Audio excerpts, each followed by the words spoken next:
Monsieur le ministre de la Culture nous a adressé par SMS ce message.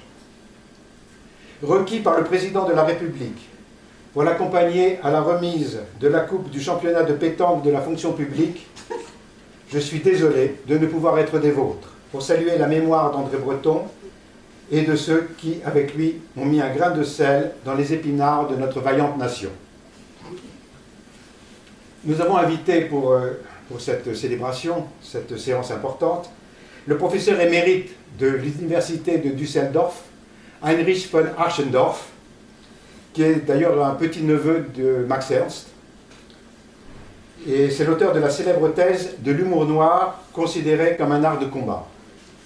Puis, le poète irlandais Bram Quigley nous donnera lecture du poème The Crab Hermit in the Black Sun, c'est-à-dire en français Pagure dans le sable noir. Car Pagure, c'est apparaît dans les dernières pages des champs magnétiques, plusieurs fois, le Pagure dit, et le Pagure, c'est en fait un autre nom du Bernard Hermit. Professeur von Archendorf, vous avez la parole.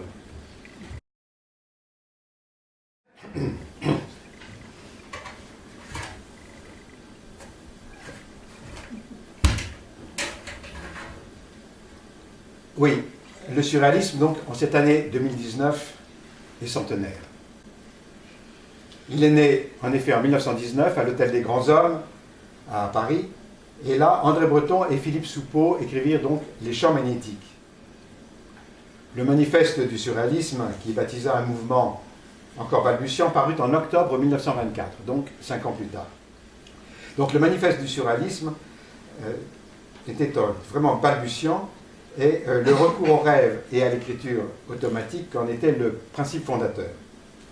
Plus tard, en 1928, un second manifeste du surréalisme le marqua d'une vive préoccupation politique et d'une visée sur l'alchimie. C'est une chose qu'on ignore souvent, que l'intérêt pour d'André Breton, en particulier pour l'alchimie, pour la gnose, pour les grands hérétiques, est très ancien.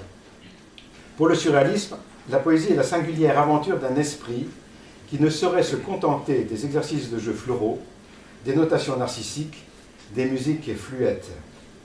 Pour lui, la poésie n'a de sens qu'à se tenir sur la ligne d'une alchimie verbale initiée doublement, du moins en langue française, par Arthur Rimbaud et Isidore Ducasse. C'est qu'il avait une préhistoire, celle d'une lignée d'écrivains laissés dans l'ombre par l'histoire littéraire officielle et mise en lumière particulièrement par André Breton, qui était un lecteur ardent et un critique avisé. L'histoire du surréalisme se termine-t-elle en 1966, à la mort de Breton, ou en 1969, date de la dissolution du groupe surréaliste? Peut-être n'est-elle pas terminée. Car le surréalisme, ce fut un homme, un groupe, un mouvement. Ce fut, et cela est encore, une philosophie. L'homme, c'est André Breton, poète-philosophe ou philosophe-poète, plutôt à la manière d'un Nietzsche que du Hegel ou du Marx, auquel il ne manqua pas de se référer. Le groupe, ce furent d'abord quelques amis, puis le groupe se structura, se donna des règles sous la houlette de Breton. De crise en crise, les uns s'éloignèrent ou furent exclus, d'autres les remplacèrent. Les polémiques furent vives, surtout quand se posa la question d'une adhésion au Parti communiste, auquel Louis Aragon et Paul Éluard s'affilièrent.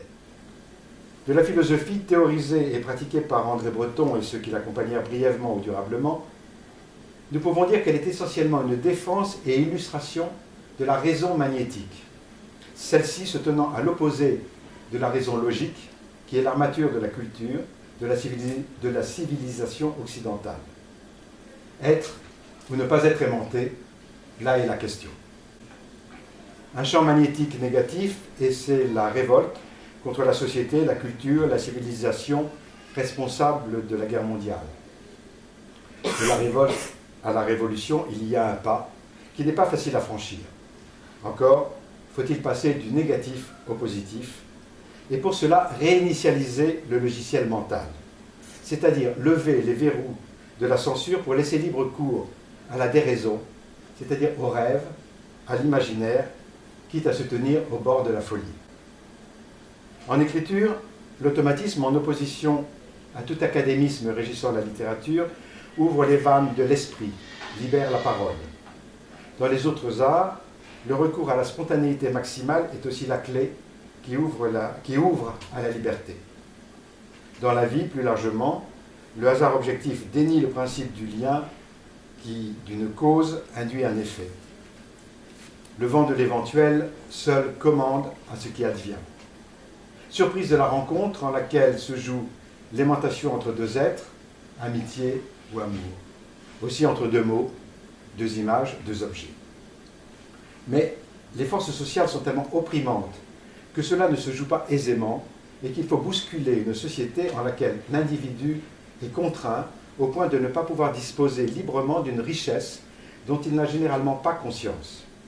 Ici s'ouvre pour le surréalisme, la voie de la révolution, dans l'espoir d'un monde où l'esprit de l'homme pourrait disposer de ses pleins pouvoirs. Utopie peut-être, si l'on en croit l'histoire du XXe siècle et le peu d'horizons clairs qui s'offrent à l'orée du XXIe. Mais utopie qui ne va pas sans les éclats de l'humour noir qui fustige le bien pensé. Quoi qu'il en soit, le rêve nous tient en vie. Le rêve en lequel nous visitent les esprits, que l'ordre, la raison, la censure condamnent à l'ombre. La nuit, sur un fil d'Ariane, le jour s'avance éperdu, et celui qui ne craint pas de jouer, à qui perd gagne, lance un jeu de dés vers les étoiles. C'est la nuit qui a. La nuit, dans Paris, passe André Breton accompagné d'Alfred Jarry et de musiciens de Saint-Méry.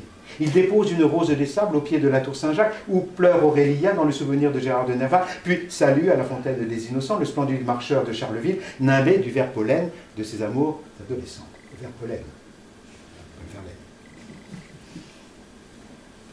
Il donne à Germain Nouveau une pierre de lune et serre la main d'Aloysius Bertrand, accompagné d'une chimère de Notre-Dame encore marquée du sacre de l'incendie. Rien, jamais à ses yeux, non plus qu'à ceux d'Isidore Ducasse, ne fut plus beau que la flèche d'une cathédrale s'effondrant dans le brasier, la nuit, ainsi transfigurée par les flammes, on ne sait d'où venues, tandis que le rire du bossu descendait le long des colonnes de pierre jusqu'au fleuve qui le conduisait à la mer, en plénitude d'exorcisme, que signait d'ineffables transatlantiques dont l'échappée océanique était le signe irréductible d'une ouverture de l'horizon. Oui, au fond de nos yeux se tiennent tant de moyens de ne pas s'ennuyer. Ferveur du surréalisme dans la rue parisienne, où Baudelaire avait promené ses cheveux verts, Rimbaud sacrifié au rite de l'absinthe, Maldoror baladait sa lampe tempête de la Madeleine au Palais Royal dans le chaos des omnibus. Mallarmé laissait passer le train d'un siècle finissant. Apollinaire, lui, dansait avec la grosse Bertha. Panorama toujours changeant, café halluciné, jardins ensauvagés par le douanier Rousseau, saltimbanque égrillard d'un Picasso Montmartrois, Paris, foyer d'une magie qu'il n'est déjà plus temps de dire moderne, parce que la poésie n'est plus à se jouer d'avant-garde en avant-garde, n'est plus à se jouer d'avant-garde en avant-garde, plutôt soucieuse d'ouvrir l'esprit à la merveille utopique d'un tournesol de magie sidérale. Est-il vrai qu'une lucidité magnétique est la clé par laquelle le surréalisme en signe ascendant ouvrit les portes de la conscience? À qui appartiennent les yeux qui se posent aujourd'hui sur le monde? Qui sont des musiciens qu'on voit à l'aube du côté des Halles? Leur musique bleue n'est pas une compagne dérisoire qui sort du chien qui fume, vacillant sur le chemin de quelque apothicaire. Maldoror, magnétique, en odeur de santé infernale. André Breton, magnétique sur le fil rouge tendu par Vacher, pour que s'y tiennent des inclinations dangereuses, comme les cerfs-volants qui portent haut le sourire du chevalier de la Barre à Montmartre, où la blanche basilique n'a pas éteint le feu de la commune. Le galop du cheval de la liberté n'a pas fini de se faire entendre dans les espaces où toujours les grands rideaux du ciel s'ouvrent.